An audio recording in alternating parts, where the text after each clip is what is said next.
एक बार फिर से आप सभी का स्वागत है। इस वीडियो में जानेंगे लोकसभा चुनाव का ओपिनियन पोल। इस बार लोकसभा में किसकी सरकार बन सकती है, किस पार्टी को कितनी विधानसभा सीटों पर जीत मिल सकती है, जानेंगे। आपको बता दें केंद्र में कुल 543 लोकसभा की सीटें हैं और किसी भी पार्टी को या फिर किसी भी गठबंधन को सरकार बनाने के लिए 272 सीटों की आवश्यकता होती है। अब देखना ये होगा इस बार किस गठबंधन को 272 सीटों का जादुई आंकड़ा मिल सकता है। एक तरफ है एनडीए गठबंधन, दूसरी तरफ है इंडिया गठबंधन।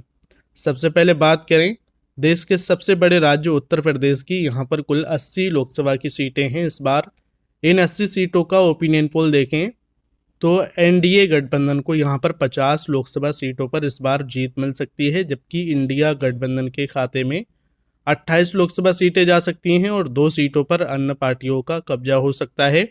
आप हमें कमेंट करके बताइए आप हमारी ये वीडियो कहाँ से देख रहे हो, कमेंट करके ज़रूर बताइए। देश का अगला राज्य है महाराष्ट्र। यहाँ पर कुल 48 लोकसभा की सीटें हैं। इस बार इन 48 सीटों का ओपिनियन पोल देखें तो यहाँ पर इंडिया गठबंधन को 20 लोकसभा सीटों पर जीत मिल सकती है, जबकि एनडीए के खाते में 28 लोकसभा सीटें जा सकती हैं। अन्य पार्टियों का खाता नहीं खुल पा रहा है। इस बार महाराष्ट्र में इंडिया गठबंधन को नुकसान हो सकता है, एनडीए को फायदा मिलता नजर आ रहा है। अगला राज्य है आंध्र प्रदेश। यहाँ पर कुल 25 लोकसभा की सीटें हैं। आंध्र प्रदेश का ओपिनियन पोल देखें तो एनडीए गठबंधन के खाते में 17 लोकसभा सीटें जा सकती हैं।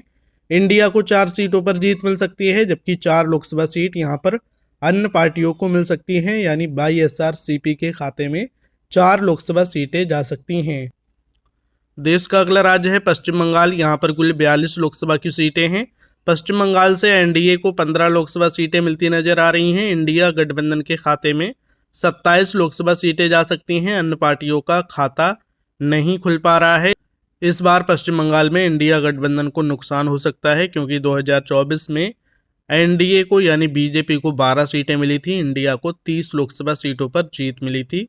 अगला राज्य है बिहार। यहाँ पर कुल 40 लोकसभा की सीटें हैं। इस बार बिहार का ओपिनियन पोल देख लिया जाए तो एनडीए गठबंधन के खाते में यहाँ पर 20 लोकसभा सीटें जा सकती हैं। इंडिया गठबंधन को भी 20 सीटों पर जीत मिल सकती है। अन्य पार्टियों का खाता नहीं खुल पा रहा है। इस बार बिहार में दोनों गठबंधन के बीच कड़ा मुकाबला देखने को मिलता नजर आ रहा है। देश का अगला राज्य है तमिलनाडु।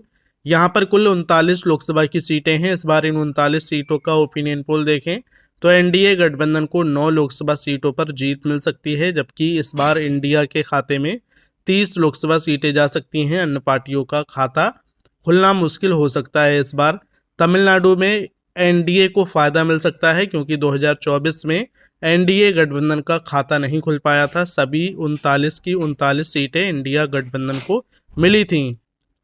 अभी तक लोकसभा की 274 सीटों का ओपिनियन पोल देख चुके हैं। इस बार इन 274 सीटों में से इंडिया गठबंधन को 109 लोकसभा सीटों पर जीत मिल सकती है, जबकि इंडिया के खाते में यहाँ पर 109 और एनडीए गठबंधन को 159 लोकसभा सीटें मिलती नजर आ रही हैं। अन्य के खाते में 6 लोकसभा सीटें जा सकती हैं। अगला राज्य है मध्य प्रदेश। यहाँ पर कुल 29 लोकसभा की सीटें हैं। मध्य प्रदेश से इंडिया गठबंधन को 9 लोकसभा सीटों पर जीत मिल सकती है, जबकि एनडीए के खाते में 20 लोकसभा सीटें जा सकती हैं। इस बार मध्य प्रदेश में फिर से एनडीए गठबंधन को बड़ा फायदा मिल सकता है। इंडिया को यहाँ पर नुकसान होता नजर आ रहा है। देश का अगला राज्य है कर्नाटक। यहाँ पर कुल 28 लोकसभा की सीटें हैं। कर्नाटक का ओपिनियन पोल देखें तो 14 सीटों पर यहाँ पर एनडीए गठबंधन का कब्जा हो सकता है। इंडिया गठबंधन को भी 14 लोकसभा सीटें मिल सकती हैं। इस बार कर्नाटक में दोनों गठबंधनों के बीच कड़ा मुकाबला देखने को मिलता नजर आ रहा है। अन्य पार्टियों का खाता खुलना मुश्किल हो सकता है। अगला राज्य है गुजरात। यहाँ पर कुल 26 लोकसभा की सीटें हैं। गुजरात राज्य का ओपिनियन पोल देख लिया जाए तो यहाँ पर एनडीए गठबंधन को 18 लोकसभा सीटें इस बार मिलती नजर आ रही हैं, जबकि इंडिया के खाते में 8 लोकसभा सीटें जा सकती हैं। अन्य पार्टियों का खाता नहीं खुल पा रहा है। इस बार गुजरात में एनडीए गठबंधन को बड़ा फायदा मिलता नजर आ रहा है। आपको बता दें 2024 के लोकसभा चुनाव में एनडीए को यानी बीजेपी को 26 में से 25 सीटें मिली थी। 1 सीट पर कांग्रेस जीती थी। अगला राज्य है राजस्थान। यहाँ पर कुल 25 लोकसभा की सीटें हैं। राजस्थान का ओपिनियन पोल देखें तो एनडीए गठबंधन को 14 लोकसभा सीटों पर जीत मिल सकती है। इंडिया के खाते में 11 लोकसभा सीटें जा सकती हैं। अन्य का यहाँ पर खाता खुलना मुश्किल हो सकता है। इस बार राजस्थान में एनडीए और इंडिया के बीच कड़ा मुकाबला देखने को मिलता नजर आ रहा है।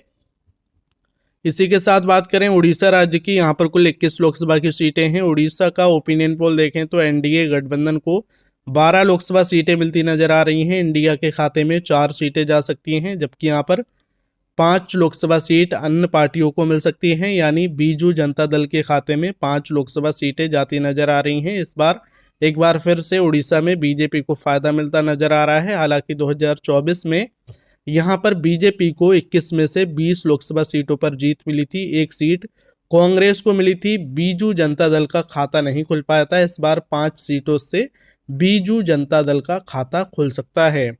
अगला राज्य है केरल, यहाँ पर कुल 20 लोकसभा की सीटें हैं। केरल से एक सीट एनडीए को मिल सकती है। इंडिया के खाते में 18 लोकसभा सीटें जा सकती हैं और एक सीट पर अन्य पार्टियों का कब्जा हो सकता है। देश का अगला राज्य है तेलंगाना, यहाँ पर कुल 17 लोकसभा की सीटें हैं। इस बार इन 17 सीटों में से एनडीए को 5 लोकसभा सीटें मिलती नजर आ रही हैं। इंडिया के खाते में 8 लोकसभा सीटें जा सकती हैं और अन्य पार्टियों को यहाँ पर 4 लोकसभा सीटों पर जीत मिल सकती है, जिनमें से 1 लोकसभा सीट एआईएमआईएम को और 3 सीटों पर बीआरएस का कब्जा होता नजर आ रहा है। अगला राज्य है असम, यहाँ पर कुल 14 लोकसभा की सीटें हैं। असम राज्य का ओपिनियन पोल देखें तो एनडीए को यहाँ पर 8 सीटें मिलती नजर आ रही हैं, जबकि इंडिया को यहाँ पर 5 लोकसभा सीटों पर जीत मिल सकती है और 1 लोकसभा सीट अन्य के खाते में जाती नजर आ रही है। इसी के साथ बात करें झारखंड की, यहाँ पर कुल 14 लोकसभा की सीटें हैं। इस बार झारखंड से बीजेपी गठबंधन को 6 लोकसभा सीटों पर जीत मिलती नजर आ रही है, जबकि इंडिया के खाते में 8 लोकसभा सीटें जा सकती हैं। अन्य के खाते में यहाँ पर 0 सीट जाती नजर आ रही है। झारखंड में इस बार इंडिया को फायदा मिल सकता है। अगला राज्य है पंजाब, यहाँ पर कुल 13 लोकसभा की सीटें हैं। पंजाब राज्य का ओपिनियन पोल देखें तो बीजेपी को यहाँ पर 1 लोकसभा सीट पर इस बार जीत मिल सकती है और इंडिया गठबंधन के खाते में 8 लोकसभा सीटें जाती नजर आ रही हैं। अन्य के खाते में 4 सीटें जा सकती हैं। 2024 में बीजेपी का पंजाब में खाता नहीं खुल पाया था। इस बार 1 सीट से खाता खुल सकता है।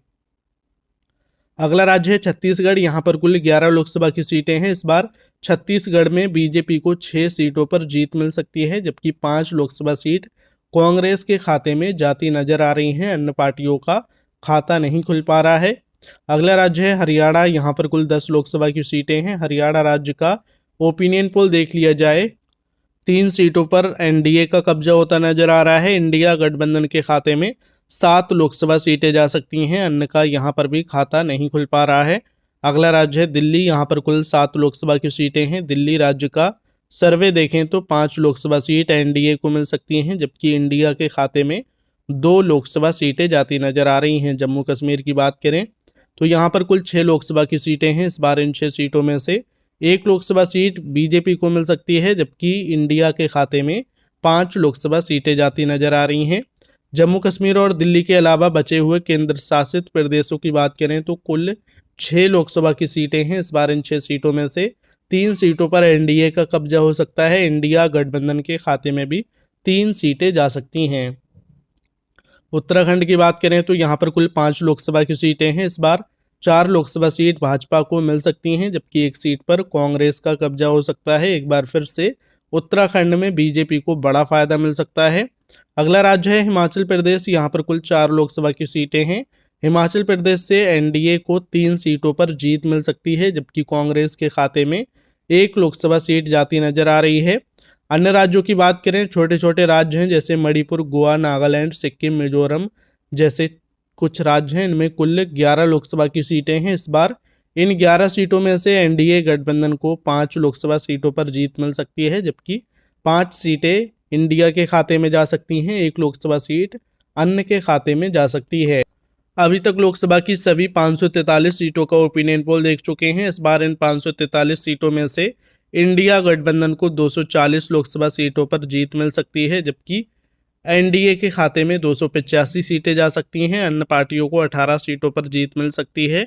आपको बता दें, लोकसभा में किसी भी पार्टी को सरकार बनाने के लिए 272 सीटों की आवश्यकता होती है। देखा जाए तो एक बार फिर से एनडीए गठबंधन को 285 सीटें मिलती नजर आ रही हैं, यानी देश में एक बार फिर से एनडीए की सरकार बन सकती है। तो आपको क्या लगता है, किसकी बनेगी सरकार? कमेंट करके अपनी राय जरूर दीजिए।